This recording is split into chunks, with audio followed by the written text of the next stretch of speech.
Sir sir আমাদের এই অ্যাসাইনমেন্টটা sir city হিসেবে কি কাউন্ট করা যায়?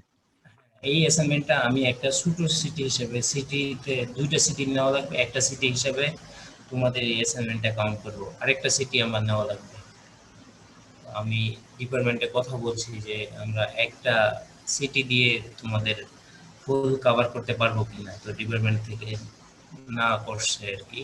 তো তোমাদের দুইটা সিটি নিতে হবে। তো আমি তোমাদের জন্য একটু সহজ করে দিচ্ছি, একটা অ্যাসাইনমেন্টকে আমি সিটিতে কনভার্সন করে দিব, আর একটা সিটি নিব আমি।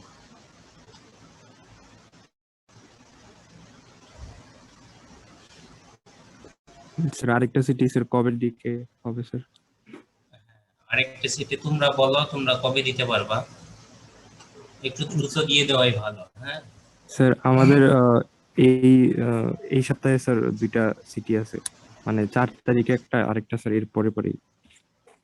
আবার 12 তারিখ বা 14 তারিখের দিকে সাদ্দাম স্যার একটা সিটি নেবে। তো সে সামনের সপ্তাহে বা তারপরে যদি নিতেন। কয় তারিখ তোমরা একটা তোমরা একটা ডেট বলো তোমাদের সুবিধা মতো। স্যার 15 তারিখের পরে, 18-20-এর দিকে। তাহলে এপ্রিলের, তখন কিন্তু রোজা শুরু হবে, কষ্ট হবে না তোমাদের? না স্যার, হবে না ইনশাল্লাহ। সাদ্দাম স্যারের সিটি কয় তারিখে নিবে? স্যার এখনো ডেটটা ফিক্স হয় নাই, মানে আমাদের এই সপ্তাহে এক, অন্যান্য ফিজিক্স আর ম্যাথের ফিজিক্সের দুইটা সিটি আছে তো।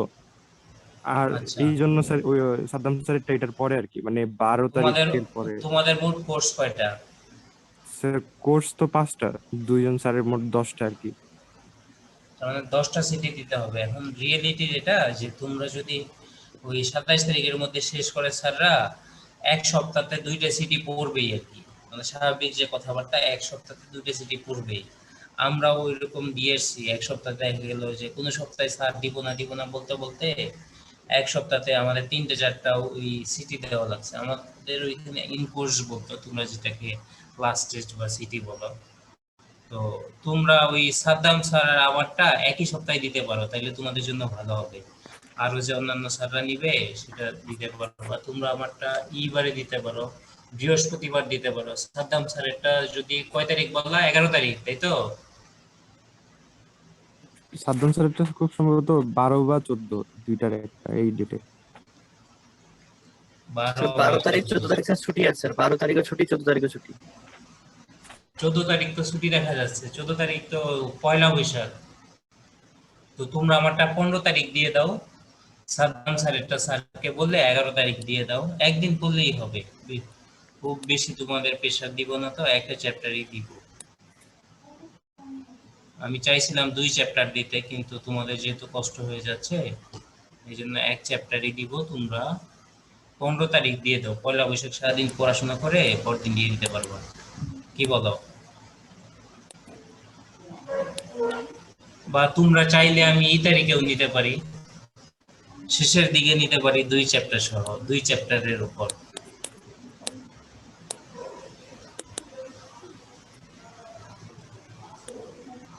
তোমরা যদি 20 তারিখ, স্যার 20 তারিখ তো রবিবার না স্যার?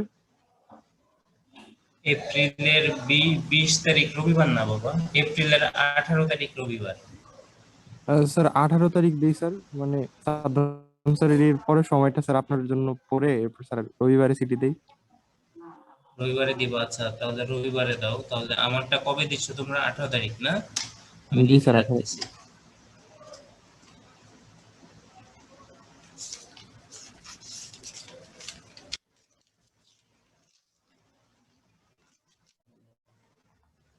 আঠারো চার কেমিক্যালের সিটি হবে।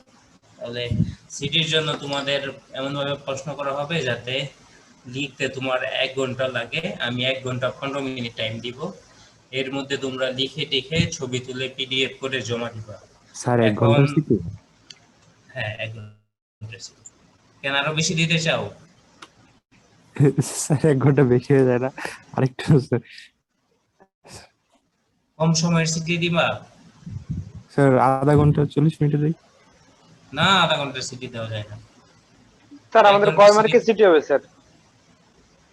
আচ্ছা, তোমরা যে এই যে 1-1 এ সিটি দিছো, প্রথম তো কয়েকটা সিটি হয়েছে, তারপর না তোমরা ওই ইসে কর্নার জন্য বাসায় চলে গেল। ওই সিটি গুলা কয় মার্কে হইতো প্রথমগুলা? 20-এ না 25-এ? স্যার কিছু হতো 20-এ, কিছু 25-এ, কিছু 15-তে। এক একজন স্যার এক এরকম ভাবে নিত আর কি। আলাদা আলাদা ছিল স্যার। 1 ঘন্টার সিটি একটা হয়েছে, মানে 1-1 স্যার দিছি এরকম। আর স্যার না, এক আধা ঘন্টার ঘন্টার তোমার দিছি এক different। ঘন্টার একটা সিটি লাগবে। তোমাদের তো আমি ইজি করে দিচ্ছি। তোমাদের আগের যে অ্যাসাইনমেন্ট শুরুতে uses of carbohydrate in leather, ওই অ্যাসাইনমেন্টটাকে আমরা অ্যাসাইনমেন্টের মার্কে আমি কাউন্ট করে দিব। আর হলো তোমরা এখন যে সিটিটা আমাকে শুক্রবারে জমা দি, এই সরি, অ্যাসাইনমেন্ট শুক্রবার জমা দিচ্ছ, এটা আমরা একটা সিটিতে কনভার্সন করে দিচ্ছি। এটা তোমাদের জন্য অনেক বড় সুযোগ, মানে জি যে স্যার। করোনার জন্য আশীর্বাদ সুযোগ। জি স্যার। তো আর একটা কষ্ট করে শুধু দেওয়া লাগবে, এটা তো খুব ইজি। তোমরা 1 ঘন্টা পরীক্ষা দিবা, আমি 1.25 ঘন্টা টাইম দিব। এর মাঝখানে তোমরা ওই ছবি টবি তুলে পিডিএফ করে আমার জমা দিবা। আগেই বলে নেই তো, অনেকেই আমাকে কজ দেখাবা যে স্যার আমার এখানে মোবাইলে চার্জ ছিল না, কারেন্ট ছিল না, তো আমি জমা দিতে পারি নাই। তো তারা জিরো পাবে। আমি এটাতে যেহেতু পরীক্ষা, তো তোমার যদি মোবাইল না থাকে, তুমি আশেপাশ থেকে প্রতিবেশীর মোবাইল টোবাইল কালেক্টরে করে তুমি সবকিছু মিলে প্রিপেয়ার থাকতে হবে যে আমাদের পরীক্ষার সাথে সাথে তোমার মোবাইল টোবাইল চার্জ দিয়ে রাখতে হবে। 1.25 ঘন্টার পর যারা পাঠাবা তাদেরকে কিন্তু আমি কাউন্ট করব না। আমার ওই যখন প্রশ্ন দিব 1.25 ঘন্টা টাইম কয়টায় শেষ হবে আমার তো জানাই থাকবে। এর মাঝখানে তোমাদের সবার খাতাগুলা, তোমাদের মেলগুলা চলে আসতে হবে। স্যার একটা স্যার জিনিস স্যার, যাদের স্যার হুম, আমরা পিসি চালাই, মানে স্যার যারা পিসিতে হ্যাঁ। ক্লাস করি আমরা, স্যার মানে ক্যামেরা কি অন থাকা লাগবে এরকম স্যার কিছু আছে? না, ক্যামেরা অন থাকা লাগবে না। তো এখন মানে স্যার হলো আমরা কি, আমি তো পিসিতে ক্লাস করি, পিসিতে ওয়েবক্যাম নাই তো। তো স্যার হ্যাঁ, আমি জানি পরে কয়েকজন বলবা যে স্যার আমার হঠাৎ করে কারেন্ট চলে গেছিল পিসিতে, তো পরে বই দেখে দেখে লিখবা। এই জন্য আমি তোমাদের প্রশ্ন ওইভাবেই করব। তুমি বই দেখে লিখতে পারবা, কিন্তু বই দেখে লিখলে সবগুলা প্রশ্নের উত্তর দিতে পারবা না। তো তোমাদের বই দেখে লিখলে সবগুলা প্রশ্নের উত্তর তুমি দিতে পারবা না। তুমি এই জন্য পড়তে হবে আর কি। যদি পড়ে রাখো তাহলে তুমি উত্তর দিতে পারবা। হয়তো একটু আটকায় গেলে, একটু বই টই খুললা, মানে আমি এটা না চাইলেও তোমরা করবা, এটা আমি জানি। তো দেখলা, কিন্তু যদি মনে করো যে সবগুলা বই থেকে খুঁজে খুঁজে বের করে দিব, তাহলে কিন্তু সবগুলা প্রশ্নের উত্তর তোমরা দিতে পারবে না। বুঝতে পারছো? না না স্যার, বই খুলবো না স্যার, পড়েই স্যার পরীক্ষা দিব। হ্যাঁ, পরে পরীক্ষা দাও। যদি না না ওইটা তো আমি জানি যে তোমরা আমারে যাই বলো, তোমরা একটু বই টই যদি দেখা দরকার হয় দেখবা, কিন্তু ওই পুরাটাই বই দেখে খুঁজে বের করে দিবা, এরকম দিলে তাহলে তুমি হয়তো 50% মার্ক ক্যারি করতে পারবা ম্যাক্সিমাম। এইটুকু মাথায় রাখতে হবে, কারণ এতগুলো প্রশ্ন দেওয়া হবে যে তুমি জানলে এই প্রশ্নগুলো লিখতে 1 ঘন্টা লাগবে। এই হইলো কথা। আর সিটি নিয়ে আর কেউ কিছু বলবা? সিটি তাহলে 2টা চ্যাপ্টার দিব না একটা? স্যার স্যার একটাই একটা স্যার, চ্যাপ্টার। একটাই দেখ স্যার। একটা কোনটা দিলে ভালো হয় তোমাদের জন্য?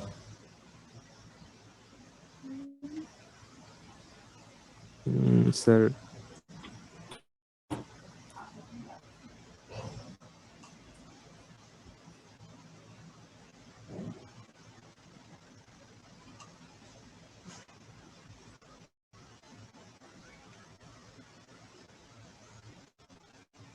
কোন চ্যাপ্টার দিলে ভালো হয়?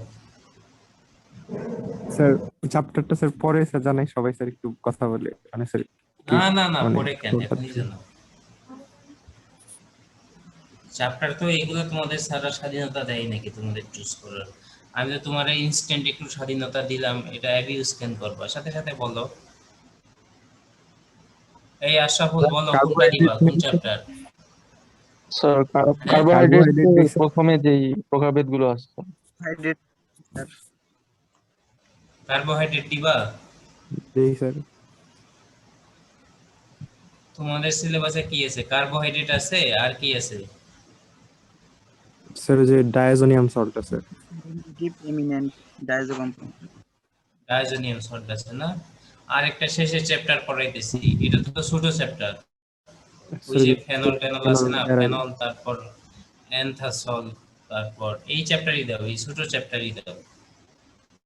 কার্বোহাইড্রেটের উপর তো তোমরা একটা দিলা আমাকে, ক্লাস টেস্ট দিলা। ওই যে তোমরা যে অ্যাসাইনমেন্ট কার্বোহাইড্রেটের উপর দিচ্ছ, এটা তো আমি সিটিতে কনভার্সন করে ফেলতেছি। তাহলে এই ডকুমেন্টগুলো তো আমার কাছে থাকবে। আমার যদি কেউ বলবে না, বলার কেউ নাই, কিন্তু তারপরে তো এটা এই আনইথিক্যাল হয়ে যায় যে একই চ্যাপ্টারের উপর দুইটা ক্লাস টেস্ট কেমনে হয়। তোমরা ইসের উপর দাও, ওই যে ফেনল, তারপর পিসল আছে না, তারপর হ্যালো কম্পাউন্ড, ফ্লোরো ফ্লোরো, তারপর ওই যে নাইট্রো, এইগুলা পড়ে, এইগুলার যেগুলা মেইনলি পড়ানো হয়েছে। স্যার ডায়াজোনিয়াম সল্টের উপর দিই তাহলে। তাহলে জি হ্যাঁ, স্যার, ডায়াজোনিয়াম সল্ট থেকে দিই স্যার। ডায়াজোনিয়াম সল্ট দিই। ডায়াজোনিয়াম সল্ট দিবা? জি স্যার। জি স্যার। মানে স্যার ডায়াজোনিয়াম, কার্বোহাইড্রেট যেহেতু অ্যাসাইনমেন্ট হিসেবে হয়ে গেছে, আর স্যার আমরা যেহেতু স্টার্চের এগুলা স্যার আরেকটা অ্যাসাইনমেন্ট হিসেবে দিচ্ছি, তাহলে স্যার ডায়াজোনিয়াম হ্যাঁ, সল্টটা সিটি হিসেবে দিই। ডায়াজোনিয়াম সল্টের প্রশ্ন কিন্তু কঠিন হবে। তোমাদের ডায়াজো ইসের প্রশ্নগুলো কিন্তু ইজি, কারণ আমি বলছি যে সিনথেসিস কম পড়ানো হয়েছে, ওই সেই দেওয়া হবে যে এটা প্রিপারেশন করো, সেটা প্রিপারেশন করো, তোমাদের জন্য ইজি হবে। তোমরা, তোমাদের অ্যামিন চ্যাপ্টার তো অনেক বড় পড়ানো হয়েছে। অ্যামিন অ্যামিন চ্যাপ্টার থেকে বেসিক প্রশ্ন দিলে পারবা না, মানে তাহলে তো হুবহু তো আর শিটে যা আছে ওটা তুলে দেওয়া হবে না, তাহলে পড়তে তোমাদের টাইম লাগবে। বরঞ্চ ওর তো লেকচার তোমাদের গোছানো আছে একবারে। তো এইটা মানে এই চ্যাপ্টারটা ফেনল টেনল কয়েকটা বই থেকে দিছি, তো তোমরা এইগুলো একটু পড়ে ফেলো, এই চ্যাপ্টারটা পড়ে দিয়ে দাও। বেশি কঠিন আসবে না, ওই সিনথেসিস টিনথেসিস যে আসবে, ধরো বেঞ্জিন থেকে বললাম ফেনল বানাও, বেঞ্জিন থেকে নাইট্রোবেঞ্জিন বানাও, তারপর কিসল থেকে এই কম্পাউন্ডটা প্রিপারেশন করো। তার মানে মেইনলি যেগুলো তোমাদের পড়ানো হয়েছে ওই দিকে আমি ফোকাস করে দিব। আচ্ছা ঠিক আছে স্যার, তাহলে এগুলাই থাক। তাহলে আমি আজকে তোমাদের সফট কপি দিয়ে রেডি করে দিব। তোমাদের যদি এর মাঝখানে সমস্যা সমস্যা হয় আমার একটা ইনফর্ম করবা। তোমাদের ওই দিন ফেনলের ইটা দিয়ে দেওয়া হয়েছিল সফট কপি, পাইছো ফেনলের সফট কপিটা? জি স্যার, পাইছি। হ্যাঁ, তোমাদের ওই সফট কপি দিলে তোমরা ওই সফট কপিতে পিডিএফ এ তো দাগ টাগ দেওয়া যায়, তোমরা ওইরকম কি কি আমি পড়াইতেছি খাতায় লিখে রাখবা, বা ওই ক্লাস যারা ফলো করছে ভালো মতো, তো ক্লাস টেস্টে ভালো করার উপায় হলো যে তোমার টিচার যেটা পড়াইছে ওইগুলো খুব ভালো মতো পড়া লাগবে। ওটা পড়লে মোটামুটি অনেক কভার হয়ে যায়, মানে সব চাই যে স্টুডেন্টরা ভালো করুক, বিশেষ করে ক্লাস টেস্টটাতে। এই জন্য দেখা গেল যে আমি ফেনলে যে জিনিসগুলো লাস্টের দিন পড়াইছি, আজকে কিছু একটা ওই কম্পাউন্ড আছে ন্যাপথলের সিনথেসিস, আর কয়েকটা হ্যালো কম্পাউন্ডের সিনথেসিস, এইগুলোই পড়াই দিব আর কি। মানে তোমাদের এই চ্যাপ্টারে মেইনলি আছে ওই সিনথেসিস আর রিঅ্যাকশন গুলো, চ্যাপ্টারটা ছোট আর কি, তো তোমরা এই চ্যাপ্টারটা পড়ে দিয়ে দাও আর কি। আর তোমাদের যে ইসের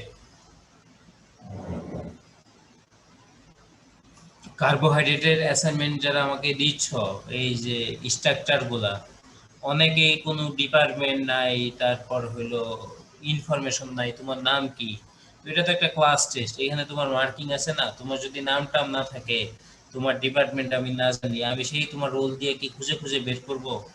আমার এখানে তো কয়েকটা ডিপার্টমেন্টের স্টুডেন্ট মেইল করতে থাকে, তো তোমার যদি আইডেন্টিটি একটু ঠিকঠাক মতো না থাকে, তো তোমার জন্য আমি কত সময় ব্যয় করবো বলো? তো মনে রাখতে হবে যে শুধু প্রত্যেকটা পরীক্ষার ক্ষেত্রে যে তোমরা খাতাটাকে যত সুন্দরভাবে রিপ্রেজেন্ট করবা, টিচারের কষ্ট যত কম হবে, তোমার মার্ক তত বেশি আসবে। দেখা গেছে যে একটা পরীক্ষাতে তুমি 5 নাম্বারের প্রশ্ন আনসার করছো, 5-এর এ করছো এক জায়গায়, তারপর আবার 4 নাম্বার ধরছো, 4-এর এ বি করলা, 4-এর সি বাদ রাখলা, 4-এর সি কে আবার লাস্টে করলা। তো এইরকম করলে স্যার যদি খুঁজে খুঁজে নাম্বার দেয় বিরক্ত হয়ে যায়, তখন তোমার মার্ক কমে যায়। তো এইগুলা হলো এক্সাম স্ট্র্যাটেজি। যে ইন্টারমিডিয়েট তোমাদের ইংলিশ বইতে একটা চ্যাপ্টার ছিল যে এক্সাম স্ট্র্যাটেজিটা অনেক ইম্পর্টেন্ট পরীক্ষাতে ভালো করার জন্য। তো এইগুলা সবাই খেয়াল রাখবা, যে অনেকে অনেক বেশি পড়বা, দেখবা ভার্সিটিতে রেজাল্ট ভালো হচ্ছে না, রেজাল্ট ভালো করার জন্য একটু টেকনিক্যাল হতে হবে, টেকনিক্যালি হইলে তাহলে রেজাল্ট ভালো হবে। এই যে অনেকের অ্যাসাইনমেন্টটা সুন্দর হয়েছে, হ্যাঁ অনেক, থ্যাংক ইউ। আর পরীক্ষাতে তুমি ওই যে স্কেল দিয়ে ধরে ধরে যে স্ট্রাকচার গুলো আর্ট করছো, পরীক্ষাতে অত সময় পাবা না ধরে ধরে এই স্কেল দিয়ে স্ট্রাকচার আর্ট করার। যেটা অ্যাসাইনমেন্ট দিছো সুন্দর হয়েছে, পরীক্ষাতে হাতেই দ্রুত আর্ট করবা। বুঝতে পারছো সবাই? পরীক্ষাতে স্ট্রাকচার গুলা তো করার জন্য আবার ওই আলাদা স্কেলের দরকার নাই, অত সময় পাবা না তো, তোমার অনেক স্ট্রাকচার আর্ট করা লাগবে, অনেক কিছু লিখতে হবে, এই হলো কথা। তাহলে অ্যাসাইনমেন্ট যারা ওই এখন সাবমিশন করতেছো, তো তারা ওই ইসের মধ্যে তোমার নাম, তোমার রোল এইগুলা লিখে দিও। আরেকটা জিনিস তোমাদের বলে রাখি, যে অ্যাসাইনমেন্টের ওই যে পিডিএফটা বানাবা, পিডিএফটা যে নাম থাকে না, ওই নামটা তোমার রোল নাম্বার দিও, তাহলে আমার জন্য এইগুলো একটু ইজি হয়। তাছাড়া প্রত্যেকটা আমার আবার রিনেম করে রোল নাম্বার ওয়াইজ এইগুলা কালেকশন করে রাখা লাগে, মানে আমার একটু সময় বেশি লাগে। এই জন্য তোমাদের প্রতি রিকোয়েস্ট থাকলো এটা, যারা এখনো জমা দাও নাই দিচ্ছ, তারা অ্যাসাইনমেন্টে ওই যে তুমি যে কপিটা পাঠাবা ওর তো একটা নাম আছে, ওই নামটা তোমরা তোমার রোল নাম্বার দিয়ে দিবা, তাহলে আমার জন্য একটু ইজি হয়। আর ভিতরে তো সবকিছু থাকবেই তোমার। আর ইসের মধ্যে তোমার যে যে মেইলটা করতেছ, ওইখানে যে এইটা হয় কি বিষয়ের উপর, কোন সাবজেক্টের উপর মেইল করতেছ, সেই সাবজেক্টে তো অ্যাসাইনমেন্ট লিখলে অনেকগুলো ডিপার্টমেন্ট কমন হয়ে যায়, তোমার ডিপার্টমেন্টের নামটা একটু লিখো, যে লেদার তারপর অ্যাসাইনমেন্ট এরকম একটু লিখলে আমি দ্রুত একটু সেপারেট করে রেখে দিতে পারি। এগুলো কথাবার্তা। তাহলে চলো আজকে আমরা শুরু করি। আজকে তোমাদের বলা হয়েছিল যে একটা চ্যাপ্টার শেষ করে দেওয়া হবে,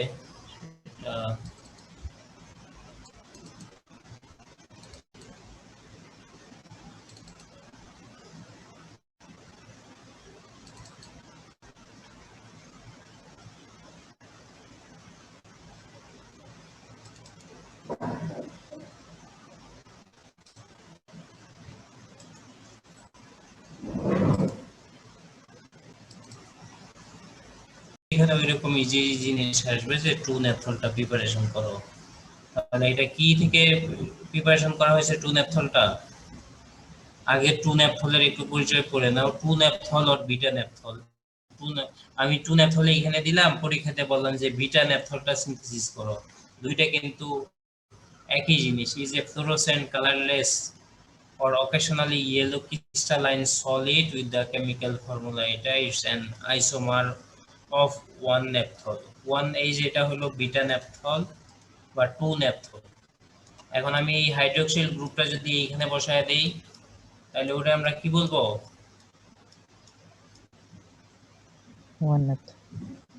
ওয়ান ন্যাপথল বা আলফা ন্যাপথল। তাহলে ওরে বলবো আমরা ওয়ান ন্যাপথল বা আলফা ন্যাপথল। তাহলে এই আলফা ওই ওয়ান ন্যাপথল আর টু ন্যাপথল এটা একটা আরেকটার কি হবে? আইসোমার হবে। Differing by the location of the hydroxyl group on the naphthalene ring. এইখানে কোন অংশটুকু ন্যাপথালিন জানো তোমরা? এই যে উ এন এ যদি বাদ দিয়ে দাও, বাকি যেটা থাকে এটাকে বলা হয় ন্যাপথালিন।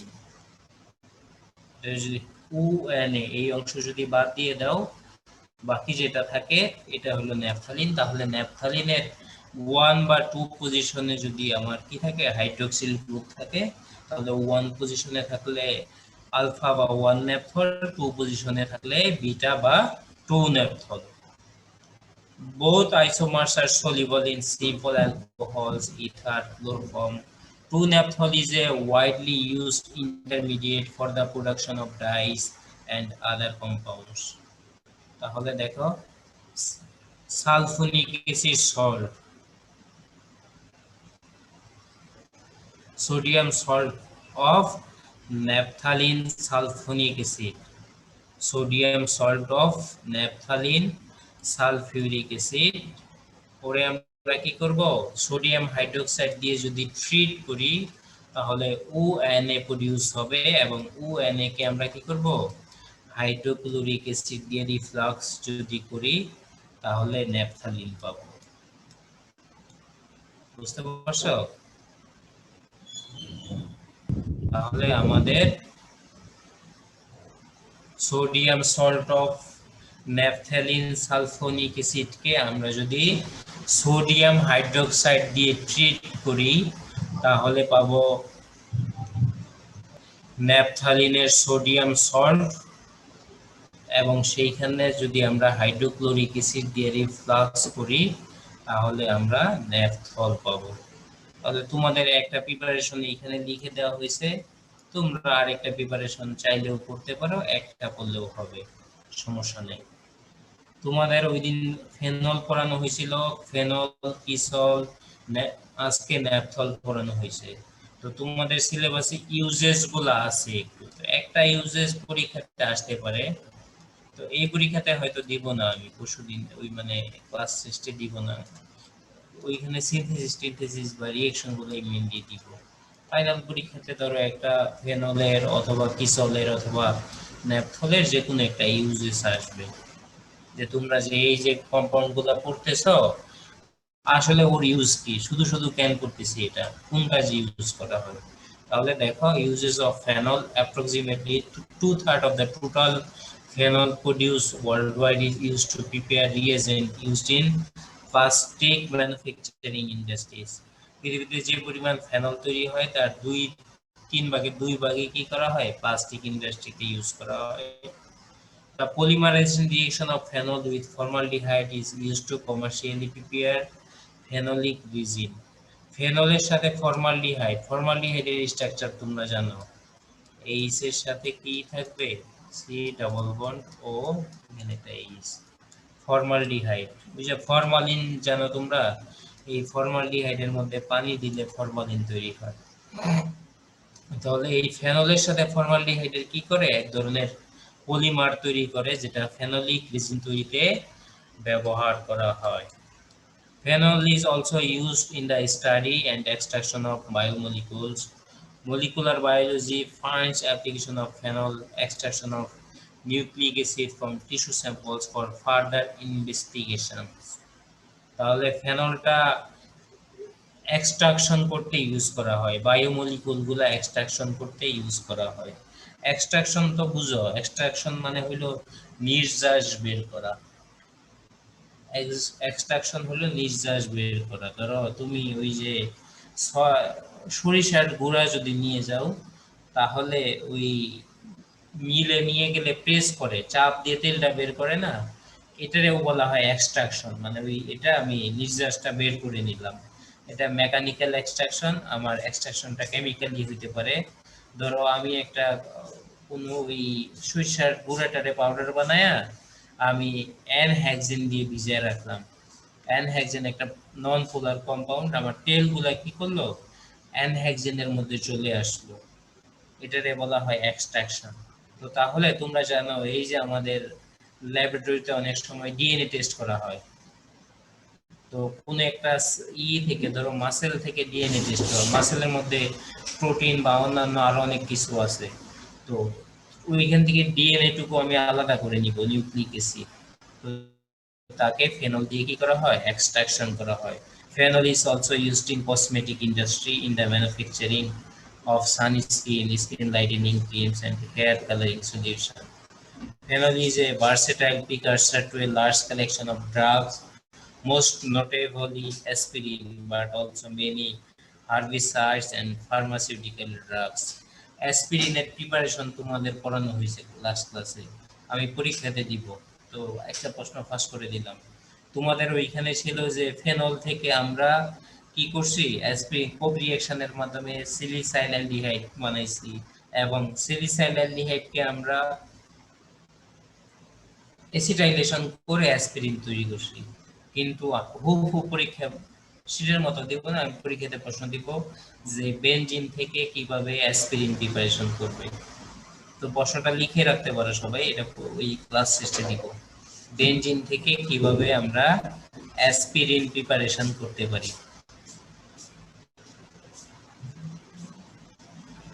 তাহলে দেখো phenol is also a versatile precursor to a large collection of drugs, most notably aspirin, but also many herbicides and pharmaceutical drugs. যদি কোনো একটা ইউজেস থাকে তাহলে মোটামুটি দুই একটা মোটামুটি এইখানে যা আছে বা অন্য কোনো বইতে যেরকম আছে এইগুলো লিখবা, মন করা বানায় দিলা একটা, তাইলে কিন্তু মার্ক হবে না। তাহলে ইউজেস অফ ক্রিসল দেখো আমরা দেখছি যে ফেনল আর ক্রিসলের স্ট্রাকচার অনেকটা কাছাকাছি। তো ফেনলের মধ্যে যদি আমাদের কি থাকে, CH3 থাকে, তাহলে ক্রিসল তৈরি করে। তাহলে বলছে mixed cresols are used as disinfectants, preservatives and wood preservatives. তাহলে মিক্সড ক্রিসল তার মানে অর্থ ক্রিসল, প্যারা ক্রিসল। তো এই কিসলগুলা ডিসইনফেক্টেন্ট হিসেবে, জীবাণুনাশক হিসেবে কাজ করে, প্রিজারভেটিভ কোনো কিছু সংরক্ষণের জন্য কাজ করে, এবং কাঠ সংরক্ষণের জন্য কাজ করে। Orthocresol is used as a solvent, disinfectant and chemical intermediate. অর্থোকিসলটা দ্রাবক হিসেবে কাজ করে, জীবাণুনাশক হিসেবে কাজ করে এবং মধ্যবর্তী রাসায়নিক যৌগ হিসেবে কাজ করে। Metacresol is used to produce certain herbicides as a precursor to the pyrethroid insecticides, to produce antioxidant and to manufacture the explosive 2,4,6 nitrometakisol. তাহলে আমার মেটাকিসলটা হার্বিসাইড তৈরিতে কাজে লাগে, আবার এক্সপ্লোসিভ তৈরিতেও কাজে লাগে। ইন্টারেস্টিং জিনিস।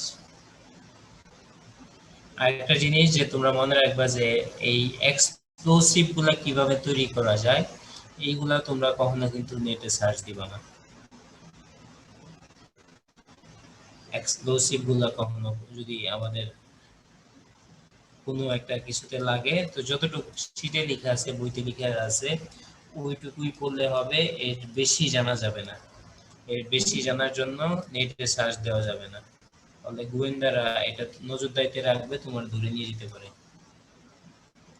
Parakisol is used largely in the formulation of antioxidant and in the fragrance and dye industries. তাহলে এটা অ্যান্টিঅক্সিডেন্ট তৈরিতে ব্যবহৃত হয়, ফ্র্যাগনেন্স সুগন্ধি তৈরিতে ব্যবহার করা হয়, ডাই ইন্ডাস্ট্রি রঙের যে কারখানা ওইখানে ইউজ করা হয়। ইউজেস অফ ন্যাপথল দেখো, আজকে ন্যাপথল পড়ানো হলো।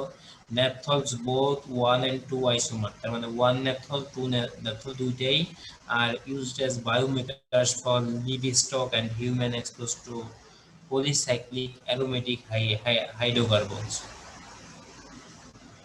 1-naphthol is a precursor to a variety of insecticides, including carbonyl and pharmaceutical, including nadolol. It undergoes azocoupling. In molystase, 1-naphthol dissolved in ethanol, known as Mollis reagent, is used reagent for detecting in the presence of carbohydrate. এই ন্যাপথলগুলা carbohydrate ডিটেকশনে ব্যবহার করা হয় Molly's টেস্টের মাধ্যমে। তোমরা Molly's test হয়তো কোনো চ্যাপ্টারে পড়ে থাকবা, তোমাদের হয়তো কার্বোহাইড্রেটে আমি সময় পাইলে মলিস টেস্টটা পড়াইতাম, যে কার্বোহাইড্রেটটা আমরা এই যেহেতু আমি পড়াইছি মলিস টেস্টের মাধ্যমে আইডেন্টিফিকেশন করতে পারি। মলিস টেস্ট আরো দুই একটা ব্যবহার আছে, এটা একটু কঠিন তোমাদের জন্য ন্যাপথলটা, বাকিগুলো একটু ইজি, একটু একটু করে নিও। তাহলে অ্যারাইল হ্যালাইজ দেখো, aryl halides are halides in which the halogen is attached directly to an aromatic ring. Carbon halogen bonds in aryl halides are shorter and stronger than carbon halogen bonds in alkyl groups. তাহলে এই carbon halogen যে bond যেটা থাকে সেটা আমার alkyl হ্যালাইডের চেয়ে এই বন্ডগুলা strong বেশি।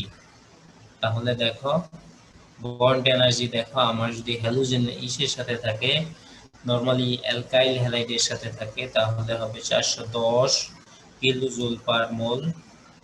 আমার যদি ডাবল বন্ডের পাশে আবার হ্যালোজেন থাকে তাহলে সেটা হবে 452, আর আমার বেনজিনের সাথে যদি থাকে তাহলে সেটা হবে 469।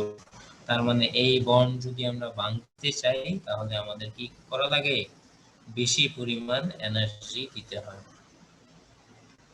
এই এক্স ফর ক্লোরিনে, ক্লোরিনের জন্য এই মানগুলা। তাহলে আমরা যদি এই বন্ডগুলা বাঁধতে চাই তাহলে বেশি এনার্জি দিতে হয়। রেজোনেন্স পিকচার দেখো, আমার হ্যালোজেনের মধ্যে লোন পেয়ার ইলেকট্রন থাকে। এই লোন পেয়ার ইলেকট্রনগুলা কি করে, বেনজিনের দিকে ইলেকট্রন ঠেলে দিয়ে রেজোনেন্সে পার্টিসিপেট করে। তার মানে লোন পেয়ার ইলেকট্রনটা ধরো বেনজিনের দিকে ঠেলে দিল, বন্ডিং ইলেকট্রনটা এইখানে চলে আসলো, পরে বন্ডিং ইলেকট্রনটা আবার শিফট হলো, এইভাবে আস্তে আস্তে সে আগের পজিশনে চলে যায়।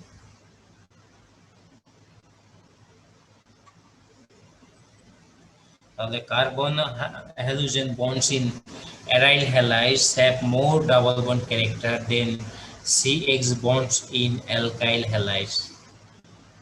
তাহলে দেখো এই প্রশ্নটা আসবে, এটা হোয়াই আসবে। তোমাদের ক্লাস টেস্টের প্রশ্ন আমি বলেই দিচ্ছি, প্রশ্নটা লিখে রাখতে পারো। একটু আগে বললাম যে ফেনল থেকে আমরা কিভাবে অ্যাসপিরিন প্রিপারেশন করতে পারি। এখন একটা প্রশ্ন বললাম যে carbon halogen bonds in aryl halides have more double bond character than CX bonds in alkyl halides.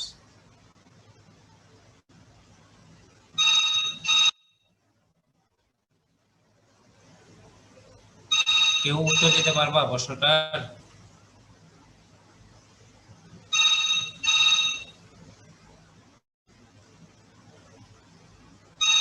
এই পারবা আশরাফুল?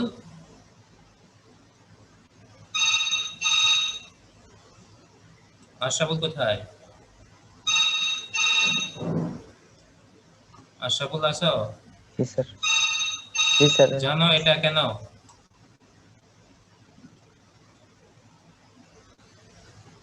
স্যার এরাইলের মধ্যে স্যার মানে রেজোনেন্স হয় না, কিন্তু মানে স্যার অ্যালকাইলের মধ্যে রেজোনেন্স হয় না কিন্তু এরাইলের মধ্যে হয়। এজন্য স্যার এরাইলের মধ্যে হ্যালাইড থাকলে এটা বন্ড এনার্জি বেশি। হ্যাঁ, তাহলে এই প্রশ্নের উত্তর দেওয়ার সময় এই রেজোনেটিং স্ট্রাকচারটা দেখাবা এবং বলবা যে আমার অ্যারাইল হ্যালাইডের সাথে যখন হ্যালোজেন থাকবে তখন হ্যালোজেনের lone pair electron benzene ring এর সাথে কি করবে, রেজোনেন্স করবে, ফলে অনেকটা কি করবে, ডাবল বন্ড ক্যারেক্টার লাভ করে। দেখো এই যে ডাবল বন্ড ক্যারেক্টার লাভ করে, এই জন্য এই বন্ড আমরা কি করতে পারি না, ইজিলি ভাঙতে পারি না। ক্লিয়ার? Yes, sir. জি স্যার। হ্যাঁ, এটা পরীক্ষাতে আসবে। তাহলে দেখো প্রিপারেশন অফ অ্যারাইল হ্যালাইডস খুব ইজি প্রিপারেশন। তো দেখো বেনজিনের সাথে তুমি যদি ব্রোমিনেশন করো ফেরিক ব্রোমাইড পাবা, তাহলে ইলেকট্রোফিলিক অ্যারোমেটিক সাবস্টিটিউশন রিঅ্যাকশন।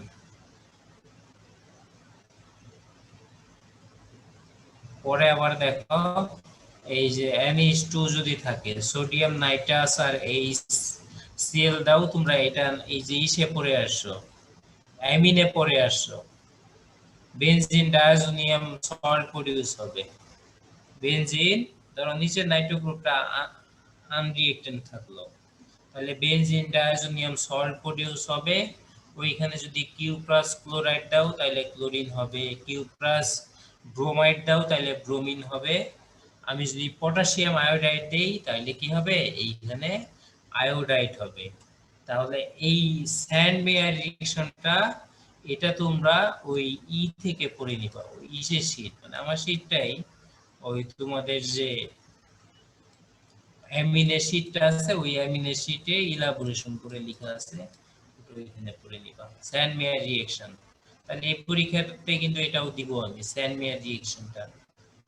তাহলে আমি বললাম স্যান্ড মেয়ার রিঅ্যাকশন এইখানে খুব শর্ট করে লেখা আছে যে আমার যদি অ্যামিনো গ্রুপ থাকে তো অ্যামিনো গ্রুপ থেকে আমরা ডায়াজোনিয়াম ক্লোরাইড তৈরি করব সোডিয়াম নাইট্রাস HCl দিয়ে, এবং ডায়াজোনিয়াম সল্টকে আমরা কিউ প্লাস ক্লোরাইড দিয়ে ট্রিট করলে ক্লোরোবেনজিন পাবো। কিউ প্লাস ব্রোমাইড দিয়ে যদি ট্রিট করো তাহলে ব্রোমোবেনজিন পাবা।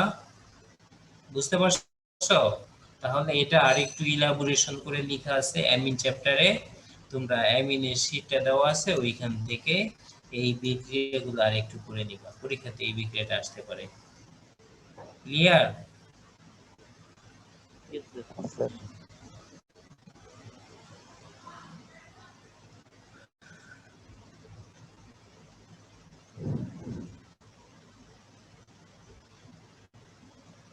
দেখো তাহলে একটু আগে যে বিক্রিয়াটা দেখলা, এই বিক্রিয়াটার নাম কি বলো তো? ইলেকট্রোফিলিক সাবস্টিটিউশন নাকি নিউক্লিওফিলিক সাবস্টিটিউশন?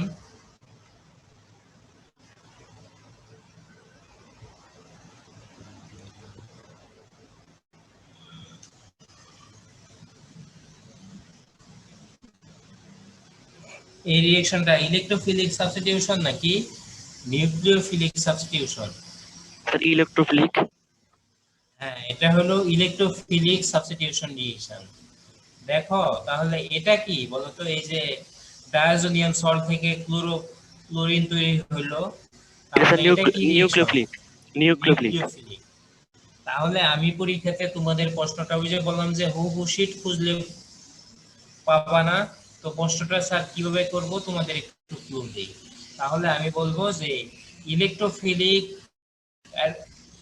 অ্যারোমেটিক সাবস্টিটিউশন এবং নিউক্লিওফিলিক অ্যারোমেটিক সাবস্টিটিউশন, এই দুইটা বোথ কেসে তোমরা কি করো? আমার ক্লোরোবেনজিন অথবা ব্রোমোবেনজিন প্রস্তুত করো। আমি কি বলবো যে ইলেকট্রোফিলিক অ্যারোমেটিক সাবস্টিটিউশন এবং নিউক্লিওফিলিক অ্যারোমেটিক সাবস্টিটিউশন দুইটা রিঅ্যাকশন ইউজ করেই তোমরা কি করো? ক্লোরোবেনজিন প্রস্তুত করো। ক্লিয়ার? বুঝতে পারছো কথাটা? হানিফ কি বুঝলা বলো তো? স্যার ক্লোরোবেনজিন তৈরি করতে হবে নিউক্লিওফিলিক অ্যারোমেটিক সাবস্টিটিউশন বিক্রিয়াতে এবং ইলেকট্রোফিলিক অ্যারোমেটিক সাবস্টিটিউশন দুই রকম প্রক্রিয়াতে দেখাতে হবে। হ্যাঁ, তাহলে আমি যদি বলি যে তুমি একটা ক্লোরোবেনজিন প্রস্তুত করো, তাহলে তুমি তো হ্যালোজেনেশন জানোই, আবার স্যানমিয়ার রিঅ্যাকশন তো নাম করা রিঅ্যাকশন, তো তুমি এটাও জানো। কিন্তু যারা বুঝো না বা করো নাই ঠিক মতো, তো আমি যদি প্রশ্ন দিই যে ইলেকট্রোফিলিক সাবস্টিটিউশন রিঅ্যাকশন আর নিউক্লিওফিলিক সাবস্টিটিউশন রিঅ্যাকশন, এই দুইটা রিঅ্যাকশনের মাধ্যমে আমি ক্লোরোবেনজিন প্রস্তুত করে দেখাবো, তখন তারা আর খুঁজে পাবা না, শীটে লিখে থাকলেও তারা আর খুঁজে পাবো না। এই জন্য ভালো মতো পড়বা এগুলা। তাহলে আমি এইখানে বললাম যে এটা তোমরা অ্যামিন চ্যাপ্টার থেকে স্যান্ডওয়্যার রিঅ্যাকশনটা আর একটু সুন্দর করে দেখে নিবা।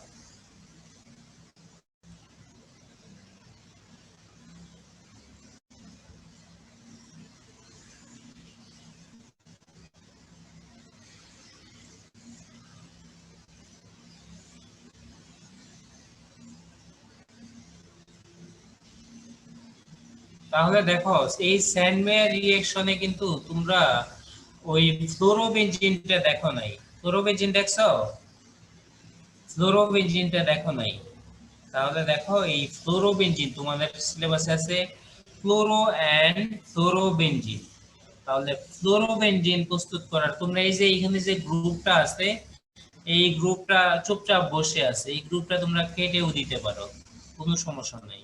এই গ্রুপটা তোমরা কেটেও দিতে পারো, কোনো সমস্যা নাই। শুধুমাত্র আমার বেনজিনের সাথে একটা ফ্লোরিন যুক্ত রিঅ্যাকশন করলেই হবে। তোমরা জানো যে ফ্লোরিনটা অনেক বেশি রিঅ্যাক্টিভ, এজন্য নরমাল ফ্লোরিন নিয়ে কি করা যায় না, এই রিঅ্যাকশন গুলা সচরাচর করা যায় না, অনেক সময় এক্সপ্লোশন ঘটে। আমাদের অর্গানিক কেমিস্ট্রি যে রিঅ্যাকশন সেটা মডারেটলি রাখা হয়, ক্লোরিন আর ব্রোমিন, বিশেষ করে ব্রোমিনটা বরঞ্চ বেশি ইউজ করা হয়।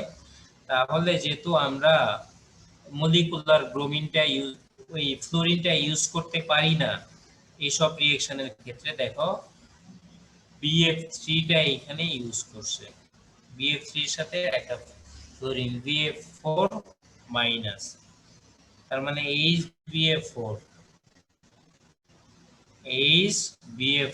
কম্পাউন্ডটা ইউজ করা হয়েছে। তাহলে এই রিঅ্যাকশনটাও তোমরা পড়ো।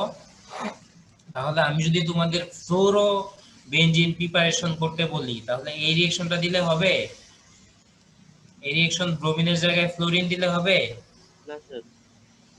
হবে না। আগেই বলতেছি যে আমার ফ্লোরিনটা অনেক বেশি এক্সপ্লোসিভ, অনেক দ্রুত রিঅ্যাকশন করে, এই জন্য মলিকুলার যে ফ্লোরিন এটা আমরা সচরাচর ইউজ করি না। তাহলে এই রিঅ্যাকশনটা দিলে হবে না, কিন্তু এটা তুমি ব্রোমিনের জন্য দিতে পারো, ক্লোরিনের জন্য দিতে পারো, আয়োডিনের জন্য দিতে পারো। পরের রিঅ্যাকশনটাও সেম, এটা তুমি ক্লোরিনের জন্য দিতে পারো, ব্রোমিনের জন্য দিতে পারো, আয়োডিনের জন্য দিতে পারো।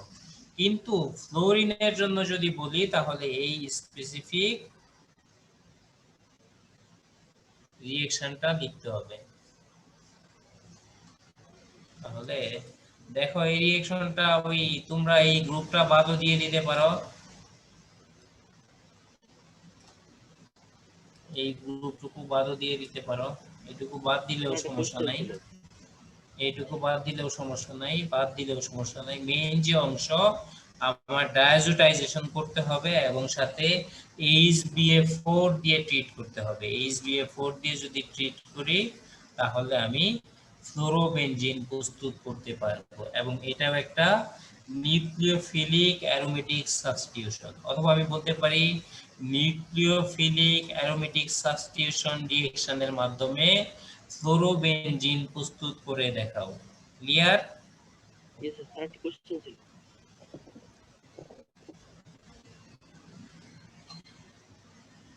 তাহলে ওই যে আয়োডোবেনজিনের ক্ষেত্রে আমি বলছিলাম যে এখানে পটাশিয়াম আয়োডাইড লাগবে, তাহলে হবে আমার আয়োডোবেনজিন। তো আয়োডোবেনজিন তোমাদের সিলেবাসে নাই, তোমরা ফ্লোরো আর ক্লোরোবেনজিনটাই আপাতত করে রাখো। স্যার একটা কোশ্চেন এখন- ছিল। হ্যাঁ, স্যার এমই দ্বারা কি প্রকাশ করা হচ্ছে? কোথায় বাবা? এমি এটা জি স্যার। এমি হলো মিথাইল গ্রুপ, এটা হলো CH3। Okay sir. Methyl group না লিখে কি লিখতেছে? এমি লিখতেছে। এমি মানে CH3। তোমরা আরো CH3 লেখো, বরং আরো ভালো। বুঝতে পারছো? অনেক সময় দেখবা ইটি লিখা মানে ইথাইল গ্রুপ লিখা, CH3 CH2। ক্লিয়ার? স্যার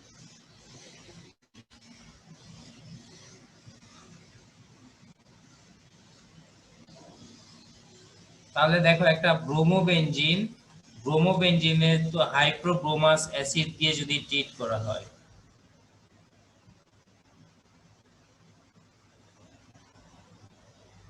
ব্রোমোবেনজিনটা আমরা কি দিয়ে ট্রিট করব? হাইপোব্রোমাস অ্যাসিড দিয়ে যদি ট্রিট করি, দেখো তাহলে আমরা কি কি প্রোডাক্ট পাবো? আমরা অর্থ প্রোডাক্ট পাবো, আমরা মেটা প্রোডাক্টও পাবো কিছু পরিমাণ, আমরা প্যারা প্রোডাক্ট পাবো। তাহলে ব্রোমিনটা কি ডিরেক্টিং বলো তো? অর্থ প্যারা মেটা তিনটাই স্যার। না, মেটা ডিরেক্টিং আসলে ডিরেক্ট বলা যায় না। ব্রোমিনটা আমাদের হ্যালোজেন গুলো আসলে অর্থোপ্যারা ডিরেক্টিং। দেখো মেটা প্রোডাক্টটা হইছে অনেক কম, ওদের তুলনায় Yes, sir, yes, 64 sir. আর 35 ওদের তুলনায় অনেক কম হইছে, 1%। তো মেটা প্রোডাক্ট হওয়ার কারণে ওদের ডিরেক্ট মেটা ডিরেক্টিং বলা যাবে না। কিন্তু তোমরা জানো যে ব্রোমিন বা হ্যালোজেন গুলা benzene ring deactivating group. Benzene ring কি গ্রুপ বলো? Deactivating group. Benzene ring deactivating গ্রুপগুলো আসলে কিন্তু মেটা নির্দেশকই হয়, মেটা ডিরেক্টিংই হয়।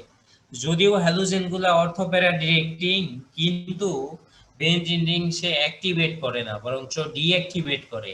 ডিঅ্যাক্টিভেট করা মানে কি? বেনজিন থেকে ইলেকট্রন নিজের দিকে টানে, বেনজিন থেকে ইলেকট্রন নিজের দিকে টানে।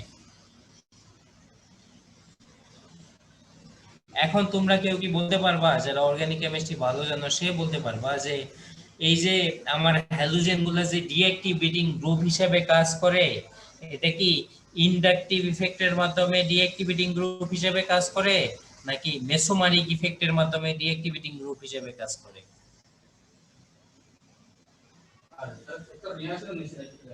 স্যার কোশ্চেনটা আরেকবার।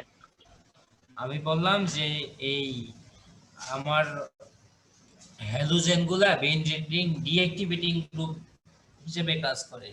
তো বেনজিন রিং ডিঅ্যাক্টিভেটিং হিসেবে কাজ করার দুইটা ওয়ে আছে, হয় ইন্ডাকটিভ ইফেক্টের মাধ্যমে বেনজিন রিং ডিঅ্যাক্টিভেট করবে, অথবা মেসোমারিক ইফেক্টের মাধ্যমে বেনজিন রিং ডিঅ্যাক্টিভেট করবে। তোমরা ইন্টারে মনে হয় পড়ছো ইন্ডাকটিভ ইফেক্ট, আবেশীয় ফল, মেসোমারিক ফল এরকম করে আসছো। স্যার যাই হোক, মেসোমারটা কি বলে হবে? দিচ্ছি। তাহলে দেখো ইনঅ্যাক্টিভ ইফেক্টের মাধ্যমে ওরা আসলে ডিঅ্যাক্টিভেটিং গ্রুপ হিসেবে কাজ করে। স্যার ইনঅ্যাক্টিভ ইফেক্ট কি? ইনঅ্যাক্টিভ ইফেক্ট হলো push or pool electron through single bond, তার মানে ডাবল বন্ড করবে না, সিঙ্গেল বন্ডের মাধ্যমে সে নিজের দিকে ইলেকট্রন টানবে। হ্যালোজেনগুলোর ইলেকট্রোনেগেটিভিটি কার্বনের চেয়ে অনেক বেশি। বেনজিনের যে কার্বন থাকে, কার্বনের সাথে হ্যালোজেন যুক্ত থাকে, এই হ্যালোজেনগুলোর ইলেকট্রোনেগেটিভিটি অনেক বেশি। এজন্য এই হ্যালোজেনগুলা কি করে? থ্রো সিঙ্গেল বন্ডের মাধ্যমে, মানে বন্ডিং ইলেকট্রনটা নিজের দিকে টানে। কিসের ডিফারেন্সের কারণে? ইলেকট্রোনেগেটিভিটির ডিফারেন্সের কারণে। অর্থাৎ ইনডাকটিভ ইফেক্টের কারণে তারা কি করে? ডিঅ্যাক্টিভেটিং গ্রুপ হিসেবে কাজ করে। তাহলে দেখো formation of aryl Grignard reagent, এই তো আমার হ্যালোবেনজিন গুলা কি করে? গ্রিগনাট রিএজেন্ট হিসেবেও কাজ করে, যেমন ফিনাইল ম্যাগনেসিয়াম ব্রোমাইড অথবা ফিনাইল ম্যাগনেসিয়াম হ্যালাইড বলতে পারি আমি যদি যে কোনো হ্যালোজেন ইউজ করি। We have not yet seen any nucleophilic substitution reaction of aryl halides. Nucleophilic substitution of fluorobenzene occurs so slowly that forcing conditions are required. তাহলে দেখো এতক্ষণ যে আমরা রিঅ্যাকশন গুলো দেখলাম, এটা ইলেকট্রোফিলিক সাবস্টিটিউশন রিঅ্যাকশন আর নিউক্লিওফিলিক সাবস্টিটিউশনও দেখলাম, কিন্তু হ্যালোবেনজিনের দেখি নাই। আমরা বেনজিন, ডায়াজোনিয়াম ক্লোরাইডের নিউক্লিওফিলিক সাবস্টিটিউশন দেখলাম। এখন আমরা কিছু পরিমাণ কি দেখব? আমার হ্যালোবেনজিনের নিউক্লিওফিলিক সাবস্টিটিউশন রিঅ্যাকশন দেখব, যেমন CH3Br। এটা কি টাইপের রিঅ্যাকশন দেয় বলো তো? এটা মেইনলি কি ধরনের রিঅ্যাকশন দেয় এই যৌগটা CH3Br? Sir halogenation. এই বোকা, CH3Br কিসের হ্যালোজেনেশন রিঅ্যাকশন দেয়?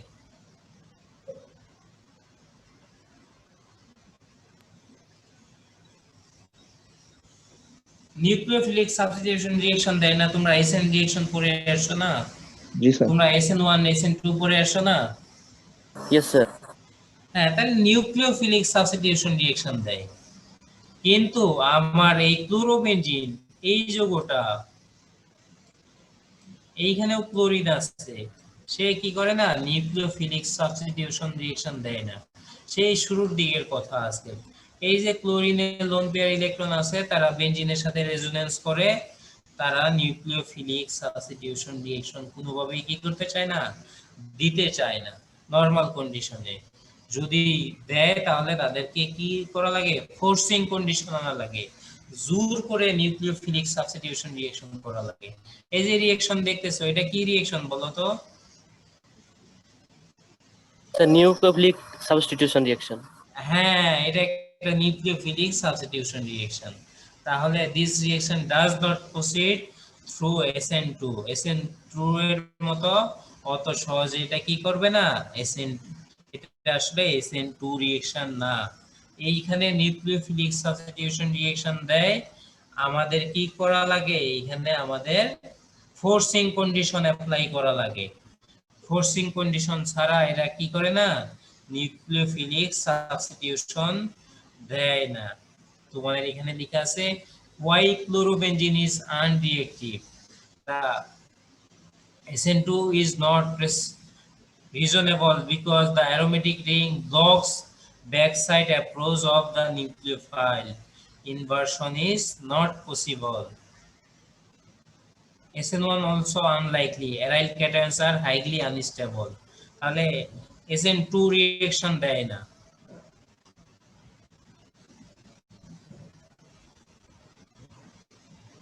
তাহলে অ্যারোমেটিক রিং এর কি ব্যাক সাইড থেকে কি করা যায় না?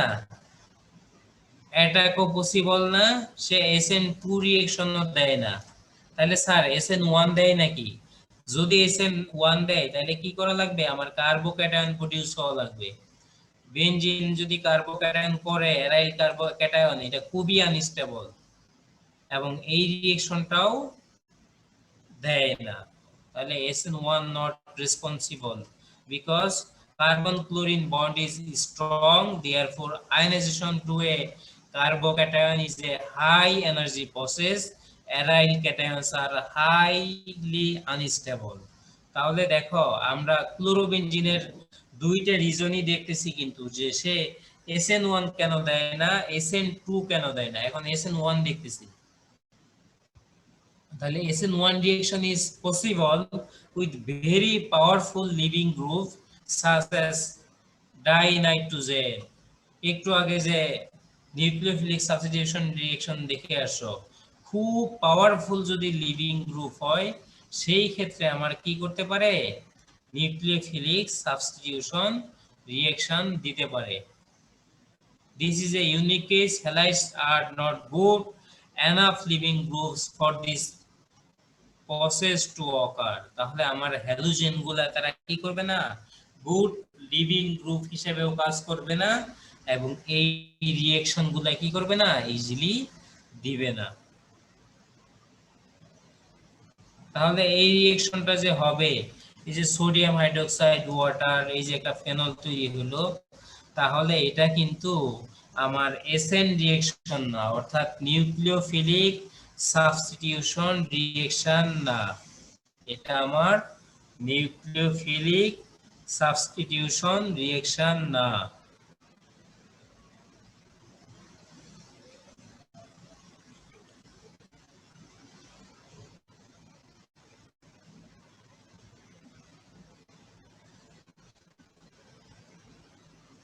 তাহলে ইলেকট্রোফিলিক অ্যারোমেটিক সাবস্টিটিউশন তোমরা জানছো, এখন দেখো নিউক্লিওফিলিক অ্যারোমেটিক সাবস্টিটিউশন কেমন হবে।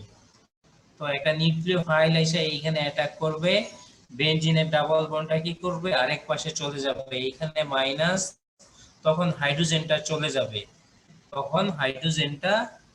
যাবে, তাহলে এটা কি আদৌ সাবস্টিটিউশন হইলো? এটা তো ফার্স্টে অ্যাডিশন হইলো, এটা কি সাবস্টিটিউশন হইলো বলো তো? এই যে এইখানে এটা কি সাবস্টিটিউশন হইলো? এক্সট্রা সরে গিয়ে নিউক্লিওফাইল ঢুকলো না স্যার। এক্সট্রা সরে গিয়ে যদি নিউক্লিওফাইল ঢুকে তাহলে আমরা বলতে পারবো যে নিউক্লিওফিলিক সাবস্টিটিউশন, কিন্তু এইখানে কিন্তু এক্সট্রা সরে গিয়ে নিউক্লিওফাইল ঢুকে নাই, এক্সট্রা আছে তারপর নিউক্লিওফাইল ঢুকছে এবং ফাইনালি আমার এক্সট্রা বরঞ্চ সরে গেছে। তাহলে electron deficient haloarenes undergo nucleophilic aromatic substitution in contrast to chlorobenzene. Nitro-substituted aryl halides undergo nucleophilic aromatic substitution at reasonable temperatures. তাহলে এইখানে খুব বেশি আর ডিসকাশন করা হয় নাই, এটা কিন্তু প্রকৃতপক্ষে যে নিউক্লিওফিলিক অ্যারোমেটিক সাবস্টিটিউশন না, এটারে বলা হয় নিউক্লিওফিলিক অ্যারোমেটিক সাবস্টিটিউশন হইলেও এটা এডিশন আর এলিমিনেশনের কম্বিনেশন, এটা আসলে এডিশন আর এলিমিনেশন কম্বিনেশন, এটা এডিশন আর এলিমিনেশনের কম্বিনেশন। দেখো এখানে এডিশন হচ্ছে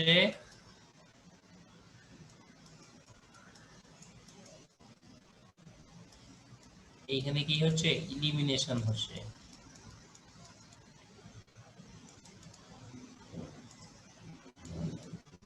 তাহলে পরীক্ষাতে একটা প্রশ্ন দিব যে নিউক্লিওফিলিক অ্যারোমেটিক সাবস্টিটিউশন বা ক্লোরোবেনজিনের ক্ষেত্রে নিউক্লিওফিলিক অ্যারোমেটিক সাবস্টিটিউশন আসলে প্রকৃতপক্ষে এসএন বিক্রিয়া না, এটা আসলে এডিশন আর এলিমিনেশনের কম্বিনেশন। বুঝাইতে পারছি কথাটা? আমি বলবো যে ক্লোরোবেনজিনের যে নিউক্লিওফিলিক অ্যারোমেটিক সাবস্টিটিউশন, এটা প্রকৃতপক্ষে নিউক্লিওফিলিক সাবস্টিটিউশন না, এটা আসলে এডিশন আর এলিমিনেশনের কম্বিনেশন। বুঝতে পারছো কথাটা? প্রশ্নটা লিখে নাও, তাহলে এই অংশ দিয়ে ব্যাখ্যা দিলেই হবে যে এটা কি করে না, এসএন ওয়ান রিঅ্যাকশনও দেয় না এই কারণে, এসএন ট্রুও দেয় না, এই কারণে উপরে কারণগুলা কিন্তু বলা আছে। পরে বলবা যে এরা আসলে এইরকম এডিশন আর ইলিমিনেশনের মাধ্যমে প্রোডাক্ট ফরমেশন করে। এরা এডিশন এবং ইলিমিনেশনের মাধ্যমে প্রোডাক্ট ফরমেশন করে। তাহলে প্রশ্নটা কি বললাম যে আমার ক্লোরোবেনজিনের নিউক্লিওফিলিক অ্যারোমেটিক সাবস্টিটিউশন আসলে প্রকৃতপক্ষে নিউক্লিওফিলিক সাবস্টিটিউশন না, এটা আসলে এডিশন এবং ইলিমিনেশনের কম্বিনেশন। দেখে নাও প্রশ্নটা, এটা আসলে এডিশন এবং ইলিমিনেশনের কম্বিনেশন। ক্লিয়ার? Yes sir. থাকলো তোমরা জীবনে বড় হও, তোমাদের স্বপ্নের সমান অনেক বড় ইঞ্জিনিয়ার হয়ে দেশের সেবা করো, মানুষের সেবা করো। তোমাদের জন্য শুভকামনা থাকলো। এর মাঝখানে হয়তো আমাদের সাথে সবার সাথে দেখা হবে কিনা জানি না। তো আমি অনেককে ওই কিভাবে পরীক্ষাটা নিব, ওই ব্যাপারগুলোতে বা পরীক্ষার সময় কয়টা হবে, এইগুলো আমি অনেককে জানাই দিব আর কি। আর তোমাদের আজকে যে সফট কপিটা আর ওই নাইট্রোবেনজিনের সফট কপি, এই দুইটা আমি দিয়ে দিব। তাহলে তোমরা পরীক্ষার জন্য প্রিপারেশন নেওয়া শুরু করো। তো আমি বললাম যে পরীক্ষাতে খুব বেশি কঠিন প্রশ্ন আসবে না। তো তোমাদের তোমাদের এই ইসের যে সিনথেসিস গুলো আছে, যে টপিকস গুলো আমি এইখানে টাচ করে গেছি এবং বলছি যে এইখান থেকে প্রশ্ন হবে, এইগুলাই তোমাদের দিব। তো আমার এই হ্যালোবেনজিনের উপর একটা চ্যাপ্টার আছে, তোমাদের তো অত সময় নাই, তোমাদের সিলেবাসে অল্প পরিমাণ আছে, এই জন্য তোমরা মোটামুটি পড়ো এইগুলা। তোমাদের যদি কারো সমস্যা থাকে, আমার মেইল আইডি আছে, আমার মোবাইল নাম্বার আছে, তোমরা আমার সাথে কন্ট্যাক্ট করো। কিন্তু আমি চাই পরীক্ষাটা ভালো দেবো। আমি 1 ঘন্টার সোয়া ঘন্টা টাইম দিব। 1 ঘন্টা তোমাদের লিখতে লাগবে, আনুষঙ্গিক কাজ করতে 15 মিনিট লাগবে। সোয়া ঘন্টার মধ্যে তোমরা সবাই লিখে ছবি তুলে আমাকে মেইল করবা। তোমাদের পরীক্ষাটা হলো 18 তারিখ, যেটা পরে আসছো। তোমাদের 18 তারিখ পরীক্ষা। তোমাদের চ্যাপ্টারটা হলো এই ফেনল, তারপর কিসল, অ্যান্থাসল, ফ্লোরোবেনজিন, নাইট্রোবেনজিন, এইগুলোর উপর মেইনলি। এইগুলা প্রত্যেকটারই সিনথেসিস, তারপর যেগুলা কেমিক্যাল রিঅ্যাকশন গুলো ইম্পর্টেন্ট পড়াইলাম ওইগুলা পড়বা। আর ইউজেস গুলা ফাইনালের জন্য পড়বা, এই পরীক্ষাতে লাগবে না। এই হইলো কথা। আর কারো কিছু বলার আছে?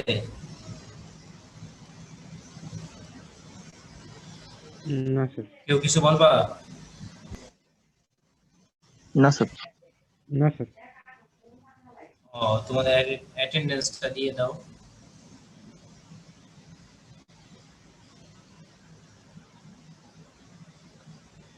এতগুলো অ্যাটেন্ডেন্স কিভাবে নিব? অনেক একটু স্ক্রিনশট তুলে নাও কষ্ট করে, পরে আমারে দিয়ে দিও আর কি। পারবা না অনেক? জি স্যার, তাহলে তুলছি স্যার। কোয়েশ্চেনটা কিরকম হতে পারে? জাস্ট একটা একটা এক্সাম্পল দিলে ভালো হতো। মানে ধরেন একটা কোয়েশ্চেন যেভাবে আসে ওরকম করে যদি একটা এক্সাম্পল দিতেন তাহলে একটু ভালো হতো। বুঝলি আমি, একটু জোরে বলো বাবা, স্যার সাউন্ড আসে নাই। স্যার কোয়েশ্চেনটা কিরকম হবে ওটার একটা এক্সাম্পল দিলে ভালো হতো। মানে কোয়েশ্চেন যেরকম হয় আর কি, মানে পরীক্ষাতে কোয়েশ্চেন গুলো যেভাবে দেওয়া হয় ওইভাবে তোমাদের এই একটা যে এক্সাম্পল। 1 ঘন্টার পরীক্ষা, তো মনে রাখতে হবে যে অবজেক্টিভ টাইপের পরীক্ষা হবে না। তাহলে কেমন টাইপের হবে? ওই আজকে কয়েকটা পরীক্ষার জন্য কয়েকটা প্রশ্ন কিন্তু বলে ফেলছি যে PPR aspirin from benzene, PPR aspirin from benzene. তোমরা চাইলে লিখেও নিতে পারো। আমরা বলতে পারি যে why phenol is acidic, why phenol is acidic. G sir, বুঝতে পারছি। তারপর আমি বলতে পারি যে ক্লোরোবেনজিন প্রস্তুত করো ইলেকট্রোফিলিক সাবস্টিটিউশন এবং নিউক্লিওফিলিক সাবস্টিটিউশন রিঅ্যাকশনের মাধ্যমে। PPR chlorobenzene via electrophilic and nucleophilic substitution reaction. PPR chlorobenzene via electrophilic and nucleophilic substitution reaction. G sir, বুঝতে পারছি স্যার। বুঝতে পারছো?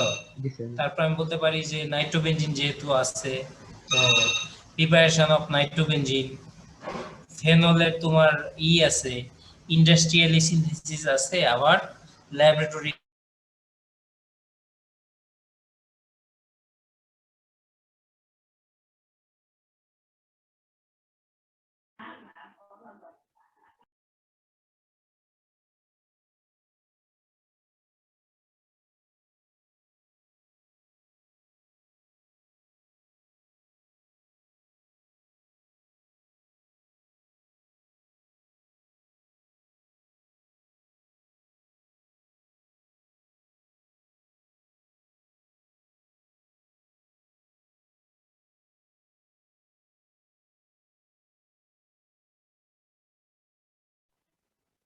শুনতেছো আমার কথা? জি স্যার, শোনা যাচ্ছে। হ্যাঁ, আমার ওই স্যার, কম্পিউটার মাঝখানে লাইনটা ডিসকানেক্ট হয়ে গেছে। হ্যাঁ, তো তাহলে প্রশ্নগুলো বুঝতে পারছো তো নাকি? Yes sir. জি স্যার। হ্যাঁ, এই টাইপের প্রশ্ন হবে। তারপর তোমাদের যদি সমস্যা থাকে তোমরা আমাকে জানাও। আর ওই অ্যাসাইনমেন্টটা কিন্তু আগে দিয়ে দাও, এইগুলো কিন্তু আমি মার্ক দেওয়া শুরু করে দিব, কারণ এগুলো অনেকদিন থাকলে আবার পরে আমার খুঁজে পেতে কষ্ট হবে। তো তো ওই শুক্রবার দিলেই আমি দ্রুত মার্কিং করে ফেলবো আর কি। শুক্রবার না লাস্ট ডেট তোমাদের? জি স্যার। হ্যাঁ, শুক্রবারের মধ্যে দিয়ে দাও। আর এই পরীক্ষার জন্য তোমরা প্রিপারেশন নাও। আর ঠিক আছে কিছু স্যার। বলবা? পরীক্ষা পরীক্ষা সম্পর্কে আর কারো কিছু জানার আছে? না স্যার। না স্যার। ঠিক আছে। স্যার, ওই যে অ্যাটেন্ডেন্স লিস্টটা স্যার আপনার মেইলে দিয়ে দিই। মেইলে দিয়ে দাও বাবা। আচ্ছা আচ্ছা, ঠিক আছে স্যার। ঠিক আছে, হ্যাঁ, থ্যাংক ইউ। ভালো থাকেন স্যার। আসসালামু আলাইকুম। আসসালামু আলাইকুম। আসসালামু আলাইকুম স্যার।